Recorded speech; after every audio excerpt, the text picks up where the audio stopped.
তখন ফাঁসির রায় দেওয়া হয়েছিল, একজন আলেমকে ফাঁসি দেওয়া হবে। আল আজহার বিশ্ববিদ্যালয়ের মসজিদে সাইদি সাহেব হুজুরের জন্য মিছিল হয়েছে। আল আজহারের ক্যাম্পাসে পর্যন্ত সাইদি সাহেবের পক্ষে মিছিল হয়েছে।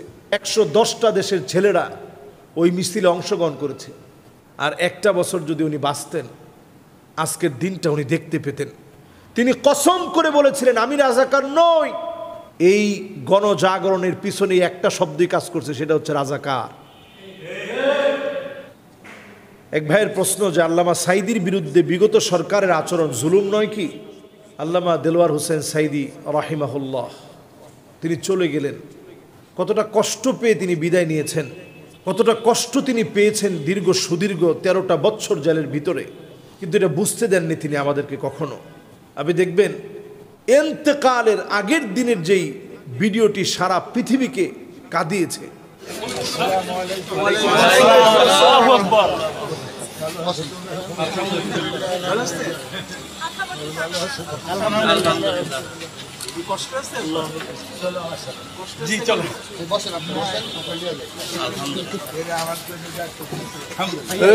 সেখানেও কিন্তু ঠোঁটের কোনো একটা হাসি ফুটিয়ে সালাম দিয়েছেন, সালামের উত্তর নিয়েছেন, এবং তার যারা সেবা যত্ন করছেন তাদের প্রশংসা করতেছেন যে এরা খুব সেবা যত্ন করতেছে। এমন একটা মানুষকে তারা রাজাকার সাজিয়েছে, তাকে লুটেরা দর্শনকারী সাজিয়েছে। 13টা বৎসর ওনাকে জেলে রাখা হয়েছে। যে সমস্ত ব্যক্তি ওনার ব্যাপারে এই বিচারগুলো করেছে, আজকে আপনি তাদের দিকে তাকায় দেখেন, তারা লাঞ্ছিত, অপমানিত, অপদস্থ। তাদের মৃত্যুর পরে ইন্না লিল্লাহ বলার মতো লোক খুঁজে পাওয়া যায় না। এজন্য আলেম ওলামা আমাদের কাছে বড় আপন, বড় সম্পদ। আমরা হারিয়ে ফেলেছি এদেশের রণতুর্যবাদক, রণবীর একজন ইসলামের জাগরুক ব্যক্তিকে আমরা হারিয়ে ফেলেছি। আর একটা বছর যদি উনি বাঁচতেন, আজকের দিনটা উনি দেখতে পেতেন। জুলুমের নিঃশেষ কিভাবে হয়, জালেম কিভাবে অপদস্থ লাঞ্ছিত হয়, তিনি দুইটা চোখ দিয়ে দেখে যেতে পারতেন। আল্লাহর ফয়সালা বড়ই সুন্দর। আল্লাহ তাআলা যেভাবে চান সেভাবেই হয়। ওই যে জালেমরা জুলুম করবে, ওনার মৃত্যু নিয়েও প্রহসন করবে, ওনাকে মৃত্যুর দিকে ঢেলে দিবে, মৃত্যুর দিকে ওনাকে ধাবিত করবে, এই পুরো কাজটাই যে একটা বিপ্লবের কাজ করবে। আল্লাহ রাব্বুল আলামিনের ফয়সালা বড় কঠিন, বড় বাস্তব। এরকম একজন নিরলস দায়ী, যিনি একটা অঙ্গনের রূপকার, কোরআনুল কারীমকে এত সুন্দর করে মানুষের মাঝে পৌঁছে দেওয়া যায়, দাওয়াতি কার্যক্রম এত সুন্দর হতে পারে, এত সুন্দর উপস্থাপনায় দাওয়াত দেওয়া যায়, এটা রূপকার আল্লামা দেলোয়ার হোসেন সাইদি রাহিমাহুল্লাহ। খুব চমৎকার করে তিনি কথা বলতেন। এই মানুষটা দুনিয়া ছেড়ে চলে গেলেন। এই মানুষটার উপরে যে সমস্ত অপবাদ দেওয়া হয়েছিল, সবচেয়ে বড় অপবাদ ছিল রাজাকার। তিনি কসম করে বলেছিলেন, আমি রাজাকার নই, আমি রাজাকার নই। সুতরাং আমাকে যারা রাজাকার বলবে তারা পিতৃ পরিচয়হীন অবৈধ সন্তান। অথচ এই লোকটাকে রাজাকার বলা হয়েছে। এবার আপনি যদি একটু হিসাব মিলায় দেখেন, 5ই আগস্টের যে গণ অভ্যুত্থান হলো, এই গণজাগরণের পিছনে একটা শব্দই কাজ করছে, সেটা হচ্ছে রাজাকার।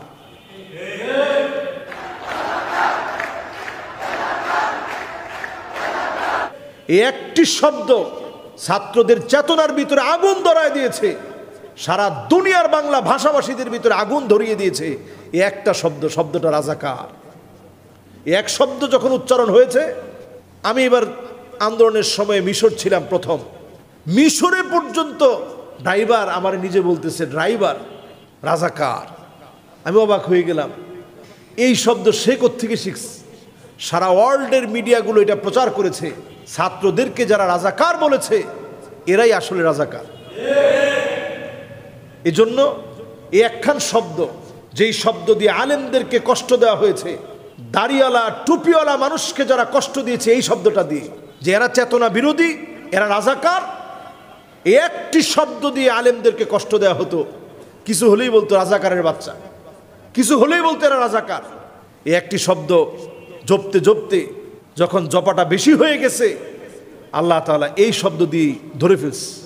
সমস্ত শিক্ষাঙ্গনে প্রতিবাদ হয়েছে এবং তারা নিজেরা বলছে, আমি কে, তুমি কে, রাজাকার রাজাকার। এটা সারা পৃথিবীর স্লোগান হয়ে গেছে।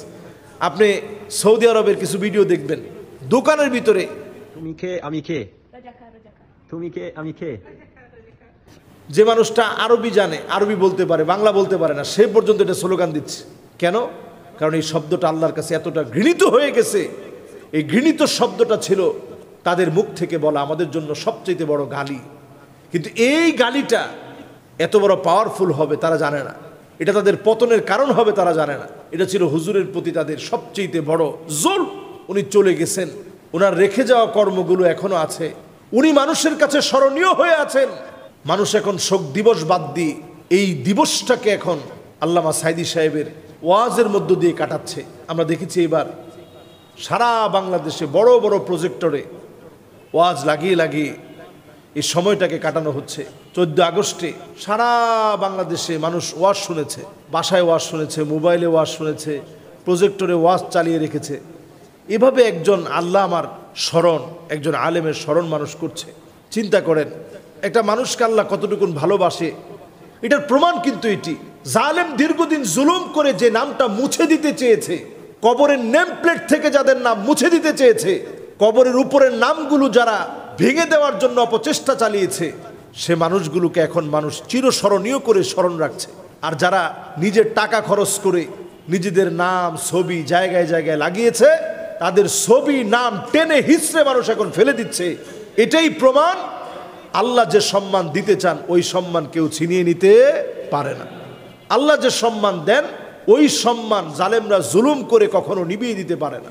এটা মানুষের মনের ভালোবাসা, এটা আসে আরশে আজিম থেকে, যেটা পেয়েছিলেন আমাদের প্রিয় আল্লামা।